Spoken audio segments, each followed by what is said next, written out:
পাহাড় টিলা এবং সমতল মিলে উত্তর পূর্বাঞ্চলের জেলা মৌলভীবাজার।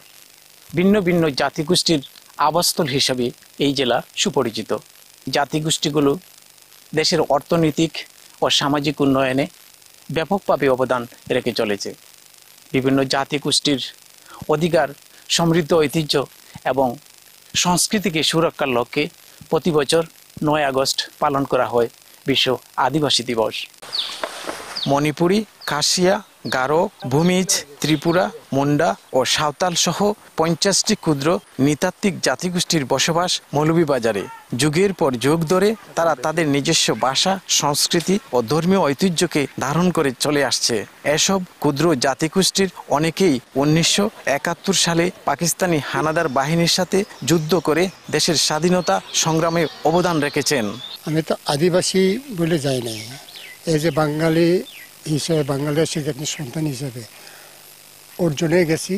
আমার অনেক ছাত্রগুলো, আমার বন্ধুগুলো যখন যাচ্ছে, সুতরাং আমার ইচ্ছা হলো আমি বসে থাকবো না, আমিও বাংলাদেশের ওই স্বাধীনতার যুদ্ধে অংশগ্রহণ করব।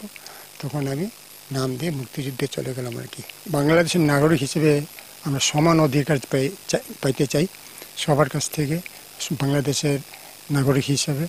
কারণ জন্ম আমাদের বাংলাদেশে, বড় হয়েছে বাংলাদেশে, চাকরিও করেছে বাংলাদেশে, এখন স্বাধীনতা যুদ্ধে অংশগ্রহণ করেছে বাংলাদেশে। একই সাথে স্বাধীনতার দীর্ঘ 54 বছরে দেশের অর্থনৈতিক উন্নয়নে রয়েছে তাদের ব্যাপক অবদান। এই অঞ্চলের মণিপুরী সম্প্রদায়ের মণিপুরী তাঁত, কাশিয়াদের ফসল কাশিয়া পান এবং চা শ্রমিকদের কষ্টে উৎপাদিত অর্থকরী ফসল চা দেশের বাজার ছাড়িয়ে বিদেশেও রপ্তানি হচ্ছে নিয়মিত। এতে প্রচুর পরিমাণ বিদেশি মুদ্রা অর্জনে দেশের অর্থনৈতিক চাকা আরও সচল হয়ে উঠছে।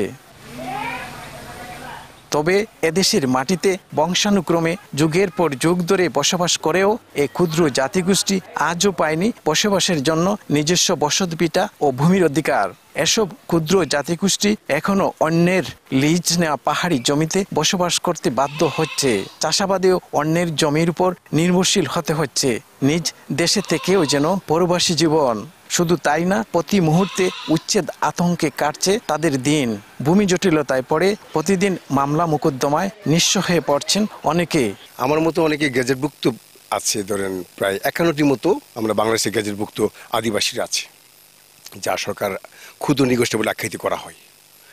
বিশেষ করে আমরা যারা পাহাড় অঞ্চলে থাকি, আমাদের সবচেয়ে বড় সমস্যা হয়ে দাঁড়িয়েছে আমরা ভূমিহীন। আমাদের কোনো ঘরবাড়ি নেই, ঘরবাড়ি আছে থাকলেও অন্যের অধীনে আমরা থাকতে হয়। আমার নিজের মতো একটা ঘর বানাবো বা একটা টয়লেট বা ল্যাট্রিন বানাবো, আমাদের অনুমতির প্রয়োজন। এইভাবে তো একটা স্বাধীন দেশের একটা মানুষ হিসাবে, আমাদের নাগরিক হিসাবে আমাদের কোনো মূল্যই নেই। স্বাধীনতার এই 53 বছরে আমরাও দাবি করে আসছি যে আমাদের ভূমির অধিকারটুকু দেওয়া হোক, কিন্তু আজ পর্যন্ত আমরা ভূমির অধিকার আমরা পাই নাই। আন্দোলন হচ্ছে, কথা বলা হচ্ছে, সব জায়গাতেই বিভিন্ন ফোরামে কথা বলা হচ্ছে, কিন্তু এটা বাস্তবায়ন হচ্ছে না। চা শ্রমিক জনগোষ্ঠীর আরেকটি দাবি, যেটা আমাদের সাংবিধানিক স্বীকৃতি, যেটাকে বলা হয় আমরা আদিবাসীরা সাংবিধানিক স্বীকৃতি হিসাবে আমরা দাবি করছি। আমরা ক্ষুদ্র নৃতাত্ত্বিক জাতিগোষ্ঠী হিসাবে আর নই। 2016-তে যখন সমন্বয়ক হিসাবে নিয়োগ পাই, তারপরে তাদের সাথে আমি মিশতে শুরু করি। গেজেটভুক্ত 50টির মধ্যে 30টাই শ্রীমঙ্গলে বসবাস। তাদের মূল সমস্যা ছিল ভূমির অধিকার তারা চায়, খাসি, গারো, ত্রিপুরা এবং চা শ্রমিকদের, এবং তাদের মাতৃভাষা, সেই ভাষার তারা অধিকার চায়। তারা ভাষা যাতে শিক্ষায় শিক্ষিত হতে পারে, আর বিশেষভাবে রাস্তাঘাটের যে সমস্যা রয়েছে সেটা তাদের চায়। মৌলিক চাহিদার মতো বিষয় যেমন শিক্ষা, চিকিৎসা, বাসস্থান ইত্যাদি থেকেও বঞ্চিত হচ্ছে এই জাতিগোষ্ঠীগুলো। পাহাড়ে যোগাযোগ সমস্যার পাশাপাশি সুষ্ঠু শিক্ষা ব্যবস্থাও গড়ে ওঠেনি। অধিকাংশ এলাকাতে নেই কোনো শিক্ষা প্রতিষ্ঠান। এতে তাদের সন্তানরা শিক্ষার আলো থেকে বঞ্চিত হচ্ছেন। এমনকি বিশাল এই জাতিগোষ্ঠীর জন্য আজও পাহাড়ে নেই কোনো সুষ্ঠু চিকিৎসা ব্যবস্থা। তাই অসুস্থ হলে সময় মতো চিকিৎসা না পাওয়ার কারণে তৈরি হচ্ছে নানা জটিলতা। সেই সাথে পাহাড়গুলোতে চরম সংকট রয়েছে বিশুদ্ধ পানির। বিভিন্ন সুযোগ সুবিধা থেকে বঞ্চিত, কিন্তু বেশি সমস্যা হলে আমাদের খাসিয়ার, যেহেতু অনেক দুর্গম এলাকাতে বসবাস করে, রাস্তাঘাট এবং বিভিন্ন সুযোগ সুবিধা, স্কুল, চিকিৎসা, ডাক্তার চিকিৎসা করতে পারি না। যেমন ডেলিভারি হলে রাস্তাঘাট হয় না, যে একটা গাড়ি ফোন দিলে একটা জিপ গাড়ি কয় 2000, 2200 টাকা, 2500 টাকা গাড়ি ভাড়া আপ ডাউনে।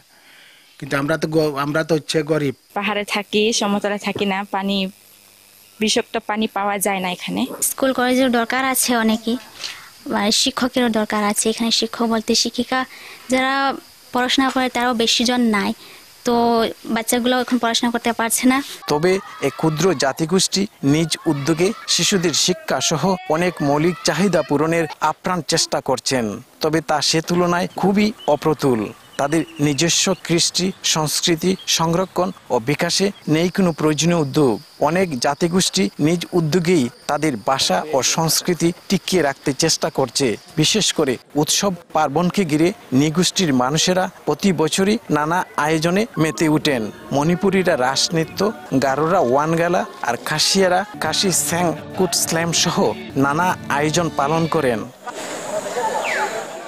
এসব দাবি নিয়ে বিভিন্ন সময়ে তারা আন্দোলন সংগ্রাম করলেও খুব একটা লাভবান হচ্ছেন না বলে জানান নৃতাত্ত্বিক জাতিগোষ্ঠীর একাধিক প্রতিনিধি। এসব জাতিগোষ্ঠীর সার্বিক উন্নয়নে সরকার ও স্থানীয় প্রশাসন যে একেবারেই নীরব তা কিন্তু নয়। সরকার ও প্রশাসনিকভাবেও ব্যাপক কাজ করা হচ্ছে, তবে তাদের দাবি দেওয়ার তুলনায় বাস্তবায়িত দাবিগুলোর সংখ্যা খুবই কম। বেসিক রাইটস এগুলা আমরা আমাদের পাবলিক হেলথ থেকে তাদেরকে যে সেফ ড্রিঙ্কিং ওয়াটারটা নিশ্চিত করছি। পাশাপাশি চিকিৎসার যে বিষয়গুলো আছে, বিভিন্ন এনজিও আছে এই উপজেলায় কর্মরত, সেই এনজিওগুলো বাসায় বাসায় হাউসহোল্ড টয়লেট নির্মাণ করে দিচ্ছে। তাদের দেখা গেল শিক্ষার জন্য 2টা বাগানে, আমার রাজঘাট এবং বিদ্যাবিল, এই 2টা বাগানে একটা প্রকল্প চালু হবে। আমাদের সাথে মত বিনিময় করে গেছে খুব শীঘ্রই। আজকের এই দিবসে তাদের ভূমির অধিকার, রাষ্ট্রীয়ভাবে এই দিবস পালন এবং সরকারি সব ধরনের সুযোগ সুবিধা পাওয়ার দাবি জানাচ্ছেন নৃতাত্ত্বিক জাতিগোষ্ঠীর লোকজন।